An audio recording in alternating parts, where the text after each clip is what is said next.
नमस्कार दोस्तों, मैं प्रियांशु से स्वागत करता हूं एक बार फिर आपका अपने YouTube चैनल सक्सेस गुरुजी में। ठीक है, जैसा कि मैं आपको मल्टीप्लिकेशन की ट्रिक पढ़ाता हुआ आ रहा हूं, उम्मीद करता हूं आपने मेरी पिछली वीडियो जरूर देखी होगी, क्योंकि उसमें मैंने आपको बहुत ही अच्छी ट्रिक आसान शब्दों में बहुत ही आसानी के साथ बता दी थी। ठीक है, तो जिस भी स्टूडेंट ने मेरी पिछली वीडियो ना देखी हो वो जरूर देखे, क्योंकि उससे रिलेटेड ही आज मैं पढ़ाने वाला हूं। ठीक है, तो जो ट्रिक आपको कल पढ़ाई गई थी उससे से रिलेटेड है आज की ट्रिक।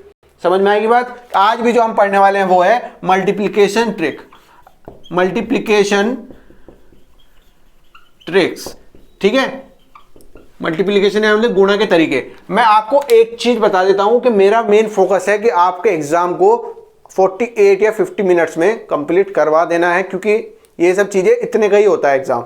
जो अच्छे स्टूडेंट होते हैं वो 5 मिनट पहले क्वेश्चन पेपर को कर लेते हैं, चाहे आपका बैंक का एग्जाम हो, चाहे एसएससी का हो, चाहे किसी और तरह का एग्जाम हो। ठीक है, अगर जिन बच्चों को टाइम लगता है, जो कह रहे हैं कि छोड़ के आए हैं, जिनका क्वेश्चन पेपर छूट गया, तो वो तो बहुत ही ज्यादा गलत है।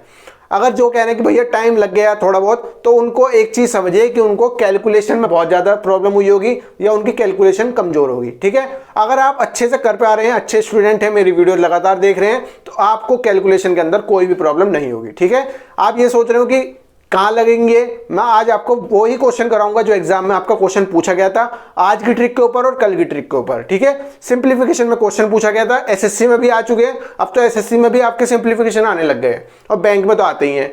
ठीक है, तो आप एक भी चीज आपको यहाँ पर सक्सेस गुरुजी पर ऐसी नहीं पढ़ाई जा रही कि जो आपकी सिलेबस में ना हो, या जो आपको मतलब कि ओवर पढ़ा रहे हो या ज्यादा पढ़ा रहे हो, मतलब कि आपके सिलेबस के अनुसार ही सारी चीजें पढ़ाई जा रही हैं। तो आप चिंता मत करना, बस क्वेश्चन को मतलब एंजॉय करो। ठीक है, क्लास देखो, एंजॉय करो, पढ़ो अपना आराम से और सिलेक्शन लेके देखो। ठीक है, कल का एक बार रिवाइज करो, वरना आपको याद होगा इकाई के अंक जो होते हैं उनका सम आपका कंडीशन 10 होना चाहिए, और जो आपके दहाई के अंक होते हैं उनका योग मतलब कि वे आपके सेम होने चाहिए। कल जो था ये था।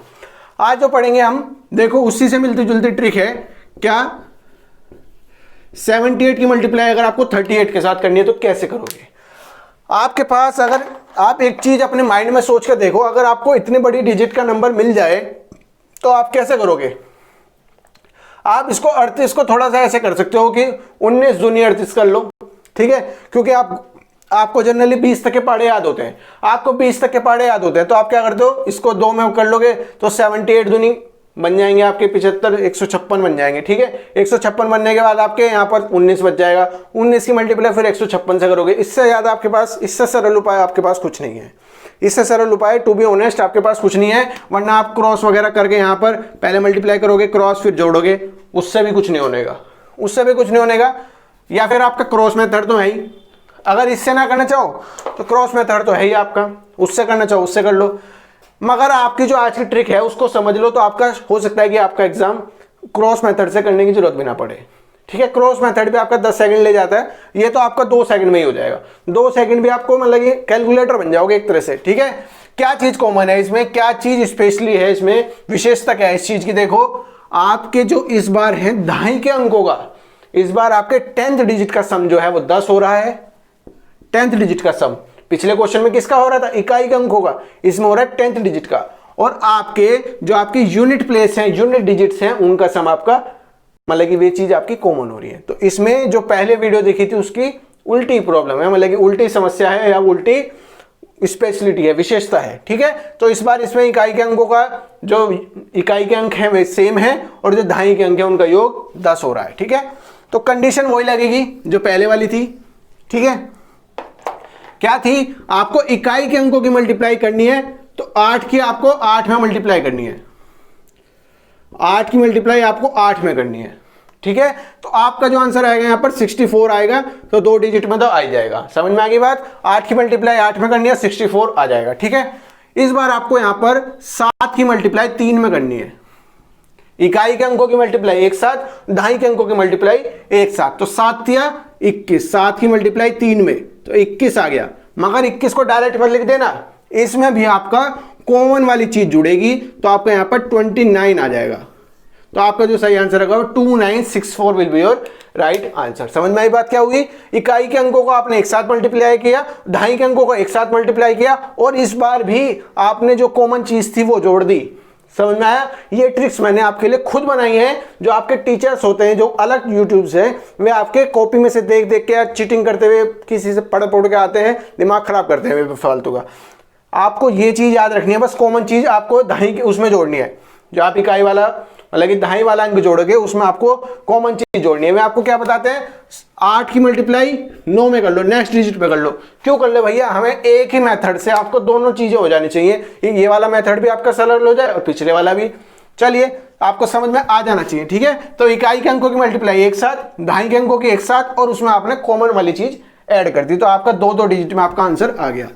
आपको मैं क्वेश्चन कराता रहूंगा ना तो आपको समझ में आएगा, ठीक है। नेक्स्ट क्वेश्चन की तरफ चलते हैं। अगर आपको 35 की मल्टीप्लाई 75 में करनी पड़े तो कैसे करोगे? क्या कंडीशन सेटिस्फाई हो रही है वो चेक करो। कंडीशन सेटिस्फाई हो रही है या नहीं हो रही है? देखो 5 और 5, 10 वाला मत सोचना। मतलब क्या, इसमें अगर 35 होता तो वो कंडीशन सोच सकते थे, इकाई वाला दहाई वाला सेम हो रहा है, इकाई वालों का अंक 10 हो रहा है। मगर इसमें क्या है, ये दोनों नंबर जो हैं इकाई के वे आपके कॉमन है, वे आपके कॉमन है, चेंज नहीं हो रहे, एक ही नंबर है। और जो दहाई के अंक हैं उनका सम आपका 10 हो रहा है। तो इस बार वाली ट्रिक लग रही है आपकी, जो पिछली बार वाली थी वो नहीं लग रही, इस बार वाली लग रही है, ठीक है। तो आपको क्या करना है, 5 की मल्टीप्लाई 5 में करनी है तो 25 आपका डायरेक्ट आ ही जाएगा। यहाँ पर सिंपल सी चीज है, 5 की मल्टीप्लाई 5 में की तो 25 आ गया। 7 की मल्टीप्लाई आपको 3 में करनी है तो 3 की मल्टीप्लाई 7 में करोगे 21 आ जाएगा। मगर ऐसे मत लिख देना, इसमें अभी भी आपको एक कॉमन चीज जोड़नी पड़ेगी जिसकी वैल्यू आपकी 26 होगी। तो आपका 2625 will be your right answer. चाहे कैलकुलेट करके देख लो, अगर एग्जाम में आ जाता है, अगर एग्जाम में इस तरह से आता है तो इन सब चीजों को अपने माइंड में करना। इन चीजों को आपके पास केवल ये होना चाहिए और ये होना चाहिए, क्वेश्चन होना चाहिए और आंसर होना चाहिए। मैं आपको एसएससी का पूछा हुआ और बैंक का पूछा हुआ क्वेश्चन कराऊंगा जो इसी ट्रिक के ऊपर या इससे पिछली वाली ट्रिक के ऊपर लगा हुआ है, ठीक है। तो डरना मत किसी भी चीज से लेकर, ठीक है। चलो नेक्स्ट क्वेश्चन देखते हैं। 92 की अगर 12 से करनी हो, 92 की अगर 12 से करनी हो तो कैसे होगा? ये तो कर ही लोगे, 12 दूनी 24, 12 8 12 निम्मा 108, 108 और 2 कर लोगे। मगर मैंने बता दिया फिर भी आपको, ठीक है। इस मेथड से भी करके देख लो, कोई दिक्कत तो है नहीं। 2 की 2 में करोगे 0 और 1 की 9 में करोगे तो 9 और 2 करोगे 11 तो 110, यहां पर आपका बचेगा 11, है ना। तो 1104 आपका सही आंसर हो जाएगा। वरना इसको तो डायरेक्ट कर लोगे, 12 दूनी 24, 2 बच गया, 12 निम्मा 108 और 2 110। समझ में आ गई बात? इसको तो डायरेक्ट कर लेते, ठीक है, कोई बात नहीं पड़ती। मगर आपको सरल तरीका भी बता दिया है, इस तरीके से करना चाहो इस तरीके से कर लो। अगर आपसे 55 की मल्टीप्लाई 55 में पूछ ले, 55 की मल्टीप्लाई 55 में पूछ ले, ये आप बहुत सारे तरीके से कर सकते हो। इसकी मल्टीप्लाई एक आप स्क्वायर के मेथड से भी कर सकते हो, इसकी मल्टीप्लाई पिछले वाले मेथड से भी कर सकते हो, इसकी मल्टीप्लाई आज वाले मेथड से भी कर सकते हो। आपको कोई दिक्कत नहीं, कुछ भी लगा लो। तो आपको बस क्या करना है, 5 की 5 में मल्टीप्लाई करनी है 25 और 5 की 5 में मल्टीप्लाई करनी है 25 और उसमें नेक्स्ट टर्म जोड़ देनी है और मतलब कॉमन चीज जोड़ देनी है। तो आपका जो आंसर हो जाएगा वो कितना आ जाएगा, 3025 will be your right answer. समझ में आई बात? समझ में आई। अब इसके बाद हम क्वेश्चन की तरफ बढ़ते हैं। अगर आपसे 72 की 32 के साथ पूछ ले, 72 की 32 के साथ पूछ ले, कैसे करोगे जल्दी बताओ। 72 की 32 के साथ इसको 16 में तोड़ोगे। इसको ऐसे भी कर सकते हो, 72 दूनी 144 और 16 की मल्टीप्लाई 4 144 से करो तो 16 चौका 64, वैसे कर लो चाहे तो। मगर इससे ज्यादा आसान पड़ेगा। क्या करना, बस केवल इकाई के अंकों का योग, इकाई के अंक सेम है और दाई के अंकों का योग जो है वो 10 बैठ रहा है। समझ में आ गई बात? इकाई के अंक सेम है, दाई के अंकों का योग सेम बैठ रहा है। आपको वही वाला मेथड लगा देना। 2 की मल्टीप्लाई 2 में करोगे तो 0,4, ठीक है। 7 की मल्टीप्लाई 3 में करोगे तो 21 और उसमें कॉमन वाली चीज है तो 21 आ गया। 21 में आपको अभी कॉमन चीज और ऐड करनी है। कॉमन चीज आपके यहां पर क्या है, 2 है। 2 है तो आपका जो आंसर हो जाएगा वो क्या आएगा, 2304, 2304 will be your right answer. 2304 आपका सही आंसर हो जाएगा। समझ में आ गई बात? समझ में आई। चलो और क्वेश्चन देखते हैं कैसे कैसे हो सकते हैं। उसके बाद एक रियल, बस एक क्वेश्चन और करा रहा हूं, उसके बाद मैं आपको रियल क्वेश्चन कराऊंगा जो एग्जाम में पूछा गया है, ठीक है। चलो देखते हैं 47 की अगर आपको 67 के साथ मल्टीप्लाई करनी हो, 47 की अगर आपको 67 के साथ मल्टीप्लाई करनी हो तो कैसे करोगे जल्दी बताओ। देखो 7 और 7 इकाई के अंक जो है वो आपके सेम है और जो दहाई के अंक हैं उनका योग आपका 10 बैठ रहा है। इसका मतलब कंडीशन सेटिस्फाई। क्या मतलब हुआ फिर यहां पर, जो आपको 7 की मल्टीप्लाई पहले 7 में करनी पड़ेगी, इकाई के अंकों की मल्टीप्लाई इकाई के अंक के साथ, ठीक है। यूनिट प्लेस मतलब यूनिट डिजिट की मल्टीप्लाई यूनिट डिजिट के साथ। 7 और 7 आपका 49 होता है, ठीक है, मेरे को याद है 7 की मल्टीप्लाई इतनी आती है, ठीक है। 6 की मल्टीप्लाई आपको 4 में करनी पड़ेगी तो 24 आ जाएगा और उसमें आपको कॉमन चीज और ऐड करनी है 7, जो कि 7 है, ठीक है। तो 24 में अगर 7 करोगे तो 31 आएगा, तो 3149 will be your right answer.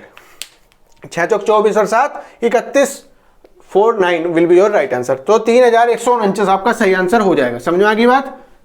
अगर आपको ट्रिक समझ में आ गई, दोनों ट्रिक समझ में आ गई, तो उसको मिलाकर एक क्वेश्चन देता हूं जो एग्जाम में पूछा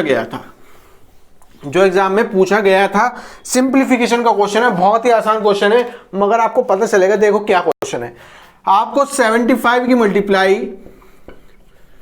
35 से करनी है, मतलब कि बोला गया 75% of 35 plus 78% of 38 is equal to क्या, ठीक है। और ऑप्शंस देखो, इसके ऑप्शंस देखकर आप हंसेंगे कि आपको कैसे करना पड़ जाएगा। ऑप्शंस है इसके 55.98, 55.89, 56.24, ठीक है। आपको कुछ इस तरह से दिए गए हैं 56.34, 56.34। अब आपके आंसर जो हैं, ऑप्शंस जो दिए गए हैं वे इतने क्लोज हैं कि आपको अप्रोक्सीमेशन से कर नहीं सकते इसको, इस क्वेश्चन को आप अप्रोक्सीमेशन से करके ही नहीं देख सकते, ठीक है। तो कैसे करोगे आप वो समझो। 75% को तो आप ऐसा कर सके लिख सकते हो 3/4, मगर यहां पर भी आपका 4 का मल्टीपल तो है नहीं, इसको कैसे भी करके मल्टीप्लाई नहीं कर सकते, क्रॉस वाले से कर सकते हो मगर टाइम लेगा। इसमें क्या कर सकते हो, 19 19 38 वही बात है, कुछ नहीं कर सकते। ये वाला मेथड लगा के देखो, कंडीशन लग रही है क्या भैया, इकाई के अंकों का योग जो है, इकाई के अंक जो है वो सेम है और जो दहाई के अंक हैं उनका योग आपका 10 बैठ रहा है। इसका मतलब क्या है, कंडीशंस आपकी ये वाली ट्रिक जो है आपकी कंडीशन यहाँ पर सेटिस्फाई कर रही है। इसमें भी क्या यही लग रहा है, इकाई के अंकों का योग, इकाई के अंक जो है वो आपके सेम है और जो दहाई के अंक है उनका योग आपका 10 बैठ रहा है। अरे तो इसमें तो कोई दिक्कत ही नहीं होनी चाहिए, आपको डायरेक्ट आंसर आ जाना चाहिए। समझ में आई बात। जब देखो इन दोनों की मल्टीप्लाई जब करोगे 75 की 35 से, तो परसेंटेज नीचे आ जाएगा 100, ठीक है। और यहां पर क्या आएगा आपका 78 की मल्टीप्लाई करोगे 38 के साथ, तो आपका परसेंटेज का 100 आ जाएगा नीचे, बस और कुछ नहीं करना, ठीक है। अब यहां पर देखो कैसे करोगे इसको, यहां पर समझो, ठीक है। 35 की मल्टीप्लाई 75 में करनी है, तो 5 की मल्टीप्लाई पहले 5 से की 25 आ गया यहां पर, 7 की मल्टीप्लाई 3 से की तो 21 आ गया। 21 में आपको कॉमन वाली चीज जोड़नी है, कॉमन वाली चीज है 5, तो 7 का 21 और 5 26, ठीक है। इतना समझ में आया। और यहां पर क्या आया, पूरे के नीचे 100 ले लो, पूरे के नीचे 100 ले लो, ठीक है। 78 और 38 की मल्टीप्लाई करनी है, तो आपको पहले इकाई के अंकों की मल्टीप्लाई करनी पड़ेगी। 8 8 64 64 आ गया, ठीक है। उसके बाद आपको क्या करना है, दहाई के अंकों की मल्टीप्लाई करनी है। 7 या 21, 21 और 8 करोगे तो 29 आ जाएगा। 29 लिखेगा डायरेक्ट, कुछ करने की जरूरत नहीं है, 29 आना चाहिए, बस समझ में आ गई बात। अब आपको 2625 को जोड़ना है 2964 के साथ, तो 5 4 9 6 2 8 9 6 15 5, इसके बटे में आप 100 करोगे तो आपका आंसर कितना आ जाएगा, B will be your right answer. 52.89 जो है वो आपका सही आंसर हो जाएगा। आपको एकदम समझ में आ गया। अब अगर एग्जाम में क्वेश्चन आता है तो क्या आप इस चीज को लिखोगे भैया, ये बताओ सच सच, क्या आप इस चीज को लिखोगे 75 के 100 में मल्टीप्लाई करने के बाद डिवाइड भी करोगे? भैया आपको करने की जरूरत नहीं, आप केवल ये वाली चीज लिखोगे, ये वाली लाइन, ये भी इतनी, आपको पता है 100 तो बटे में चल ही रहा है, जोड़ोगे। उसके बाद आपको देखना चाहिए 5 और 4 9 बैठ रहा है, मतलब कि यूनिट डिजिट से करने की सोचो। 5 और 4 जो है वो 9 बैठ रहा है, इसका मतलब क्या है, जब 2 से मतलब कि 100 से डिवाइड करूंगी तो यहाँ पर 9 आना चाहिए। 9 और किसी में ऑप्शन में नहीं आ रहा, तो आपका सीधा ऑप्शन यहाँ पर बी हो जाना चाहिए। आपको ये भी करने की जरूरत नहीं, जोड़ने की भी जरूरत नहीं है, यूनिट डिजिट से करोगे। तो ये सब चीज़ें आपको मेरी कैलकुलेशन से मेरी वीडियो देख कर ही आएंगी। कैसे कैसे एग्जाम में आपको अप्रोच करना है, कैसे कैसे एग्जाम में आपको सॉल्व करना है मैटर को, वो सब चीज़ें वीडियो देख कर ही आएंगी। तो बने रहे मेरे साथ। अभी के लिए मुझे इतना इजाज़त दीजिए। अगर चैनल का कंटेंट अच्छा लगा तो चैनल को लाइक शेयर सब्सक्राइब जरूर कीजिएगा। अभी के लिए धन्यवाद। तब तक के लिए जय हिंद।